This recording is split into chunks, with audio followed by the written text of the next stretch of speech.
సూర్యాపేట జిల్లా వార్తలకు స్వాగతం. సూర్యాపేట జిల్లా కేంద్రంలో మీడియాతో మాట్లాడారు మాజీ మంత్రి సూర్యాపేట ఎమ్మెల్యే జగదీష్ రెడ్డి. రాష్ట్ర ప్రభుత్వంపైన తీవ్రంగా ఆరోపణలు చేయడం జరిగింది. ప్రధానంగా స్వాతంత్ర దినోత్సవం సందర్భంగా రేవంత్ రెడ్డి చేసినటువంటి ప్రసంగాన్ని తీవ్రంగా తప్పుపట్టారు. బనకచర్లకు మద్దతు తెలిపేలాగా చంద్రబాబుకు ఒత్తాసు పలికేలాగా చంద్రబాబుకు మద్దతు తెలిపేలాగా రేవంత్ రెడ్డి ప్రసంగం ఆశాంతం ఉందంటూ కూడా జగదీష్ రెడ్డి ఫైర్ కావడం జరిగింది. ప్రధానంగా కాళేశ్వరం ప్రాజెక్టు పైన పదే బురద జల్లుతూ పదే దుష్ప్రచారం చేస్తూ బనకచర్లకు లైన్ క్లియర్ చేసేలాగా రేవంత్ రెడ్డి ప్రసంగం ఆశాంతం ఉందంటూ కూడా జగదీష్ రెడ్డి మండిపట్టారు. ఎట్టి పరిస్థితుల్లో గోదావరి నీటిని తరలించుకోవడానికి ఒప్పుకోం, ఎట్టి పరిస్థితుల్లో బనకచర్లను అడ్డుకొని దిగుతామంటూ కూడా మరోసారి జగదీష్ రెడ్డి పునరుద్ఘాటించారు.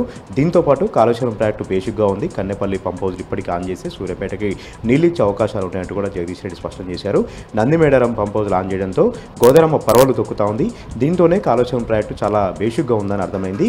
ఎప్పటికైనా సరే తెలంగాణకు జీవధార కాళేశ్వరం ప్రాజెక్టు, తెలంగాణకు అక్షయపాత్ర కాళేశ్వరం ప్రాజెక్టు, ఇది కాంగ్రెస్ పార్టీ నాయకులు అర్థం చేసుకుంటే మంచిదంటూ కూడా ఆయన చురుకులు అంటించారు. నందిమేడారం పంపులు ఆన్ చేయడంతో గోదావరమ్మ పర్వలు దొక్కుతూ ఉంటే కాళేశ్వరం పైన దుష్ప్రచారం అంతా కూడా కొట్టేసినట్టయింది. దుష్ప్రచారం అంతా కూడా మరొకసారి కూడా రుజువైపోయింది. దుష్ప్రచారం అని కాంగ్రెస్ నేతలు పదే దుష్ప్రచారం చేస్తూ ఉన్నారు. నందిమేడారం పంప్ హౌజులతో గోదావరి పర్వలు దొక్కుతూ ఉంటే కాంగ్రెస్ పార్టీ నేతలు అన్ని కూడా ఆరోపణలని మరోసారి రుజువైందంటూ కూడా జగదీష్ రెడ్డి మరోసారి స్పష్టం చేశారు. ఇక సూర్యాపేట జిల్లాలో సాగునీరు ఇవ్వాల్సినటువంటి ఆవశ్యకత ఉంది. ఇప్పటికే పంటలన్నీ కూడా ఎండిపోయే పరిస్థితిలోకి వచ్చాయి. వెంటనే కన్నెపల్లి పంప్ హౌజులు ఆన్ చేసి సూర్యాపేట జిల్లా రైతాంగాన్ని నీళ్ళిచ్చి సూర్యాపేట రైతాంగాన్ని ఆదుకోవాలని జగదీష్ రెడ్డి సందర్భంగా డిమాండ్ చేశారు. సూర్యాపేట జిల్లా సంబంధించినటువంటి మరొక వార్త. సూర్యాపేట జిల్లా కేంద్రంలో సంచలనం కలిగించినటువంటి సంతోష్ మాత జ్యువెలరీ షాప్లో దొంగతనానికి పాల్పడినటువంటి ఇద్దరు దొంగలను అరెస్ట్ చేశారు సూర్యాపేట జిల్లా పోలీసులు. సూర్యాపేట జిల్లా ఎస్పీ నరసింహ గౌడ్ వివరాలు వెల్లడించారు. పశ్చిమ బెంగాల్ చెందినటువంటి మాలిక్ అనేటువంటి వ్యక్తిని, అదేవిధంగా నేపాల్ సంబంధించినటువంటి అమర్ భట్ అనేటువంటి ఇద్దరి దొంగలను అరెస్ట్ చేశారు. వారి వద్ద నుంచి 55 తులాల బంగారాన్ని స్వాధీనం చేసుకున్నారు. ₹1,00,000 కూడా స్వాధీనం చేసుకోవడం జరిగింది. 5గురు ముఠాగా ఏర్పడి దొంగతనం చేసినట్టుగా కూడా పోలీసులు గుర్తించారు. ఇప్పటికే ఈ కేసులో 4గురిని అరెస్ట్ చేశారు.